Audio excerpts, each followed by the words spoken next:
Look at this, guys. Qwen 3.6 Plus is already number 11 in academia, number 10 in finance, and all of these others as well. People are loving this model. And I have to say, guys, I also really like this model.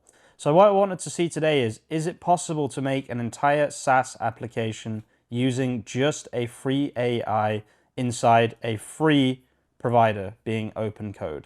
Let's jump into things and see how this goes. So if you don't know, guys, OpenCode is probably one of the best ways to build as of today, except, of course, Claude Code. But OpenCode is better because, well, not better, but at least you can use your own models, etc. So let's just go Qwen 3.6 Plus. So it's this one here, or it's this one here. Let's go with this one. And we've now selected the model. So before we do anything, let's just go on Google and type Convex start, or quick start, let's say. And we'll click here and we'll go Next.js and we'll press copy here and we'll just quit out of this and we'll just press enter. So what this is going to do is it's going to create a new application with Next.js using Clerk, and that's going to start installing. While that's installing, I'm just going to go to clerk.com as well. We're going to go to sign in. And once we're signed in, then you just want to click here, create application. We'll call this Qwen free test, and then create application just like that. Now, this video isn't to show you guys how to make like a good AI SaaS. So the idea is just going to be something very simple. I just want to see how good this model is at following these instructions, right? So once you get to this part, you want to go on configure right here, and you just want to write JWT and click JWT and then add new template. And then call this Convex, has to be lowercase, just so you know, and then select Convex right here, and then press save right there. So from here, we're pretty much ready to go. This tells you what to do next. So we have to do cd my app, and then npm run dev, and then this will start the Convex application. So create a new one. Let's call this Qwen free test. This is one of my favorite models right now, guys. I do have to say, I'm really impressed with this model. So what this does now is, oh, this is new. Set up Convex AI files. Yes. Okay, beautiful. This is a really good update from Convex, actually, because we should be able to now activate a Convex skill, right? So what this does is it starts the Convex deployment. This is your Convex deployment. So you have data here, which is your database, obviously. Then you have functions here, which basically are just all of the functions, right? So like the edge functions, they'll be called in Supabase.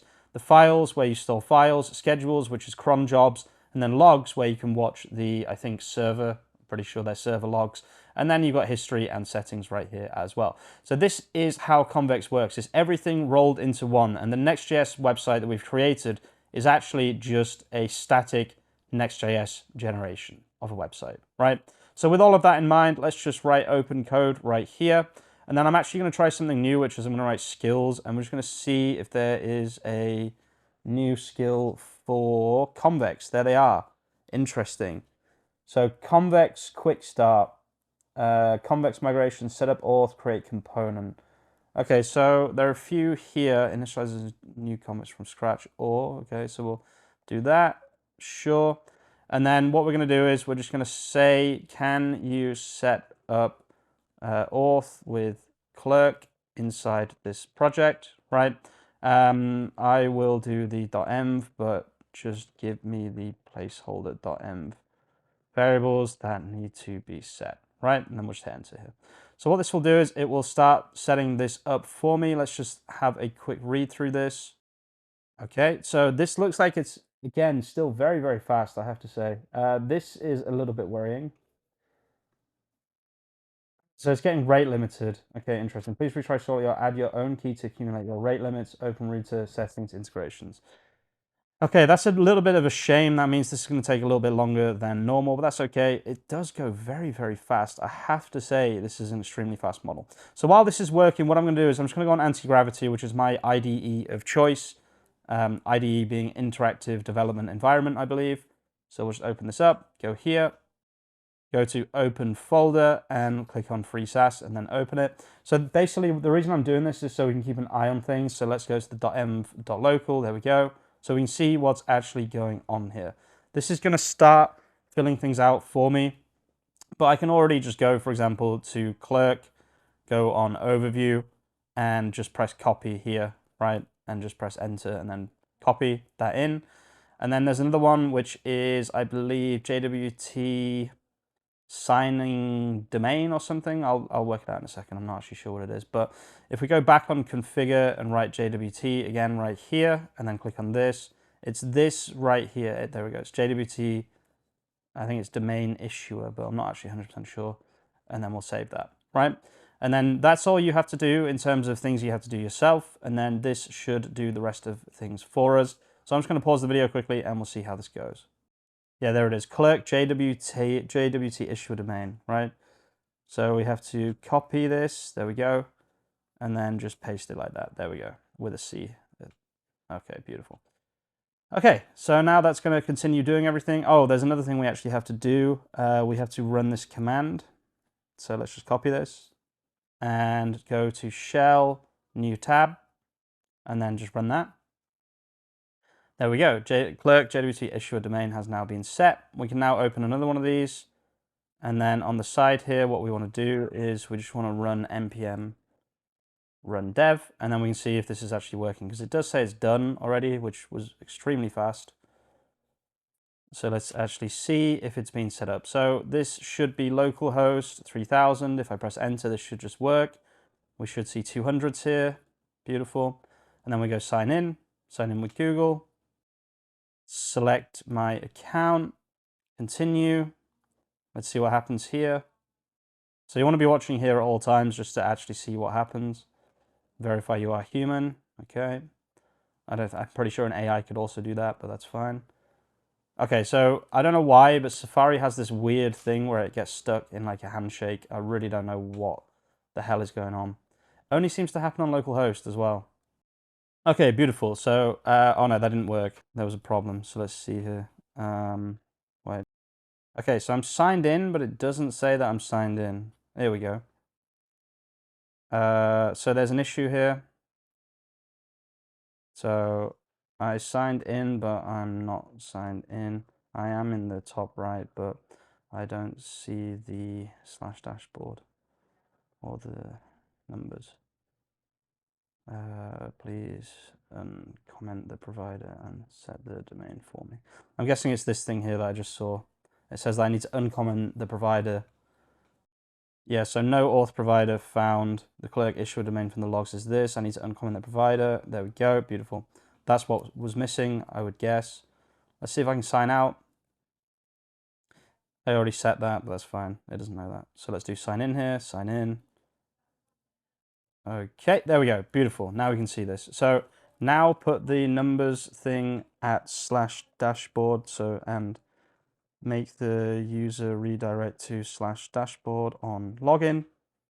Okay, beautiful. So now from here, we actually need some kind of AI integration. What I like to do is I just like to go to AI Studio for this because it's just easier. Okay, so I'm just going to use this example. This is just a random Google AI Studio project that I had running before. Basically, it's just an image editor. Like I said at the beginning of the video, this isn't that important, like this stage of things, right? This is just an example. So let's just download this. Oh God, I thought they had removed the download code button. That would have been well annoying.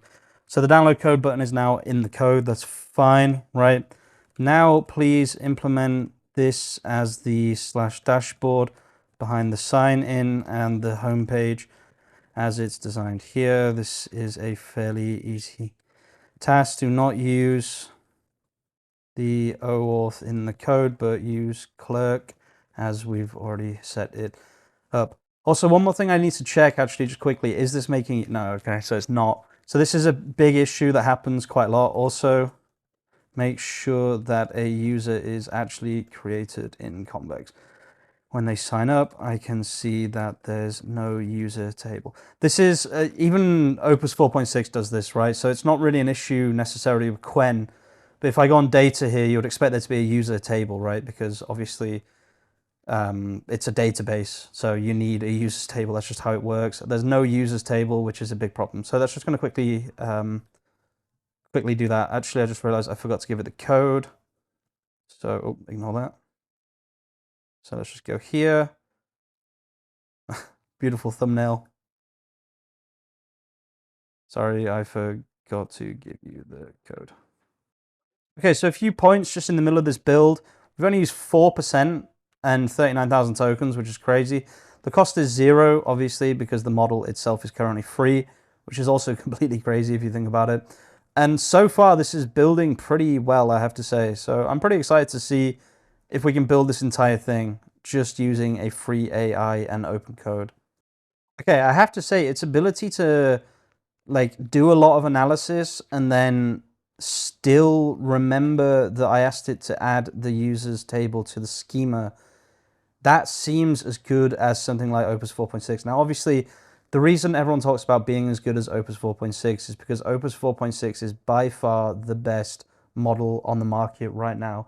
And anybody that says that anything is even close is probably trying to sell you something, or probably trying to mainly sell you something, right? There's nothing even close. Maybe GPT 5.4, maybe Codex is, on the edge of being almost as good as Claude Code plus Opus 4.6, right? But a Chinese model with 1 million context and honestly is starting to get as good as, even Opus 4.5, for example. That's when things start to get super, super interesting for me anyway, because I don't really want to just be using Anthropic constantly. I don't want to be using Claude Code constantly. We pay them maybe 1,000 to 3,000 every single month, right? Which obviously I don't want to do that.